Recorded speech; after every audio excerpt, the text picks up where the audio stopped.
Hello my friends, hope you're having a wonderful day.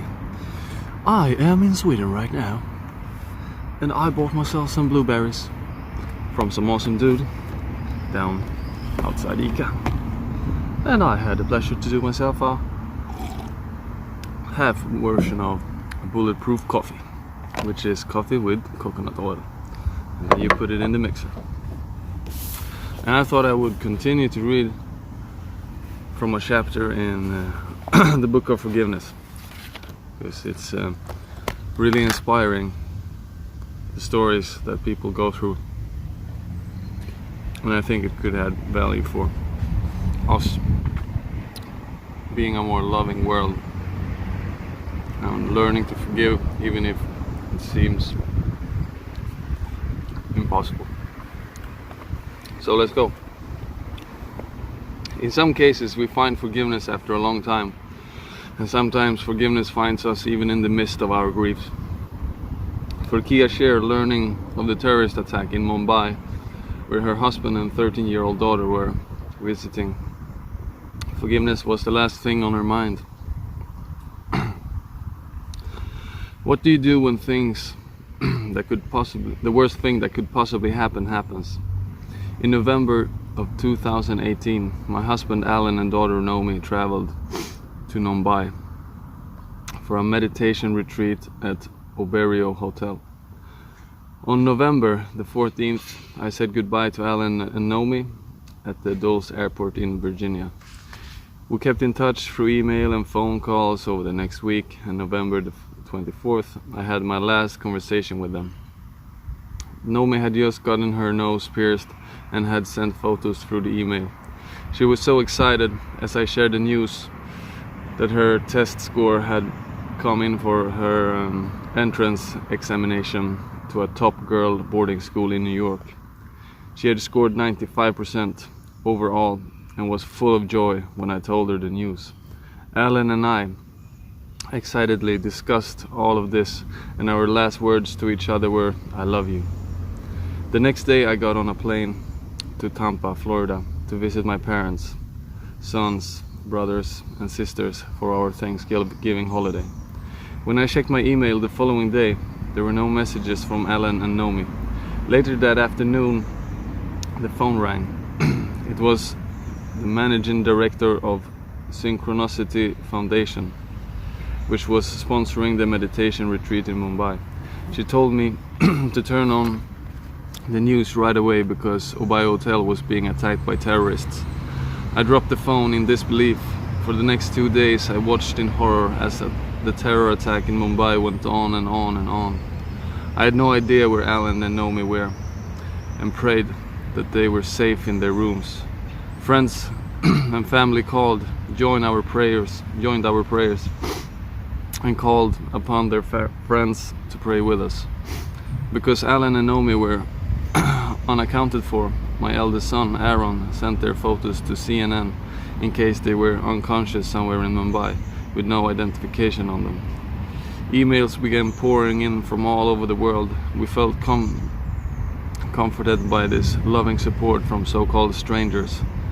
At 6 a.m. on Friday, November 28th, I received a call from the US consulate in Mumbai confirming that my husband and daughter had both been shot and killed in the Tiffin restaurant at the Oberoi Hotel. For the next few hours, my family and I sat together in the living room sofa, numb in shock, as we watched the aftermath on CNN. We saw that there was one lone surviving terrorist. As I look at his photo on the television screen, the words of Jesus Christ came to me. "Father, forgive them. They know not what they do." I wasn't a religious person, but these words I heard. In that moment, I turned to my family and said, "We must forgive them." Everyone was shocked. They thought I had lost my mind. But at that moment, I just said what I felt to be true. I felt the ray of peace enter my heart, and I knew it was the right thing to do. I knew the only way I could go on living was to forgive the terrorists. In those moments, I knew that forgiveness was essential, so I forgave. There is already enough hate, I told my family. We must send our love and compassion. I knew that to respond with love to an act of terror was the way to triumph over terrorism. I have learned that my forgiveness requires a deep level of acceptance of what had occurred. This does not mean agreement with or any kind of pardoning or condoning of the action that hurt me. It simply means acceptance of the reality of the situation and letting go of the incident which cannot be changed. Once I accept that my husband and daughter has been killed by terrorists, I could move forward to heal. This acceptance brought me to an inner peace that cannot be shattered. Within this peace is essence of a humanity we all share. It is a choice I make every day. This does not mean that justice must not be served. Action have consequences, and those who commit such acts of violence must be held accountable to the full extent of the law. The terrorist was executed as per the laws of Mumbai. It cuts me to the depth of my being when I think of the disconnect that had happened within these young men to be capable of such destruction. What confusion and deluded thinking led to this misguided behavior. I think about this mother and how she too must have suffered when her son was killed in this way. We are all the same. We are all connected. Forgiveness has allowed me to keep my heart open and soft. I chose to forgive because I knew that if I did not, the unforgiving would have kept me closed and hardened inside. I made an instantaneous choice when Alan and Naomi were murdered to let go of anger, hatred, and any desire of retaliation. This is true transformation. When we unleash the power of unconditional love, we create an environment for positive change. There is still a world of possibility, even when the worst thing happens that could possibly happen. Forgiveness gives me the capacity to contribute something of value, to create a positive outcome to a terrible tragedy. I have lost Alan and Naomi, but I know I will spend the rest of my life inviting people around the world to open to the experience of peace, love, and compassion through the power of forgiveness. Our survival as a human race depends on it. It was not my choice to have this horrific experience, but it is my choice as to what happens next. Recognizing shared humanity. We are able to forgive because we are able to recognize our shared humanity. We are able to recognize that we are all fragile, vulnerable, flawed human beings capable of thoughtlessness and cruelty. We also recognize that no one is born evil and that we are all more than the worst thing we have done in our lives. A human life is a great mixture of goodness, beauty, cruelty, heartbreak, indifference, love, and so much more. We want to divide the good from the bad, the sinners from the saints, but we cannot. All of us share the core qualities of our human nature, and so sometimes we are generous, sometimes selfish. Sometimes we are thoughtless, and other times thoughtful, and other times thoughtless. Sometimes we are kind and sometimes cruel. This is not a belief, this is a fact. If we look at any hurt, we can see a large context in which the hurt happened. If we look at any perpetrator, we can discover a story that tells us something about what led up to that person causing harm. It doesn't justify the person's action. It does provide some context. We discuss our shared humanity by seeing our connection rather than our separation.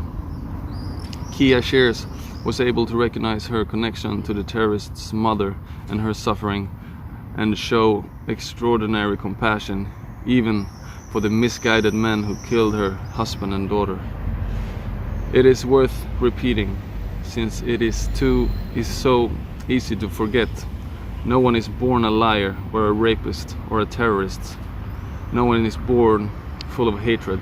No one is born full of violence. No one is born in any less glory or goodness than you and I. But on any given day, in any given situation, in any painful life experience, this glory and goodness can be forgotten, obscured, or lost. We can easily be hurt and broken, and it is good to remember that we can just as easily be the ones who have done the hurting and the breaking. We are all members of the same human family. This is not just a metaphor. This is literally this is a literal statement of fact. I'm gonna have some blueberries while that sinks in a bit, while your brain is processing what I said.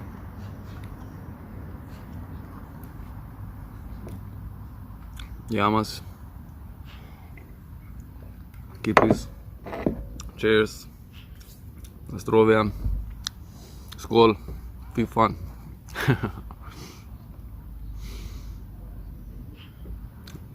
It is crazy to even think yourself into that situation. Maybe your whole family getting killed and finding your way back to peace and still believing in the future of humanity and our planet. I mean, you just have to watch the news sometimes to give up on us, you know? But we're bigger than that, we're better than that. It's very important that we remember that. She's strong, and so are you. And we can become great. But we have to remember that we're one big family, and we work as a team to make this planet great, not as individuals only. Max Thorin out. Stay blessed, always be your best, have a super great day, enjoy the sun if you have some. Also, if you want to buy the book because you think it's so great, you can find it in a link below. I'll link it. You can buy it, you can read it yourself. Woohoo!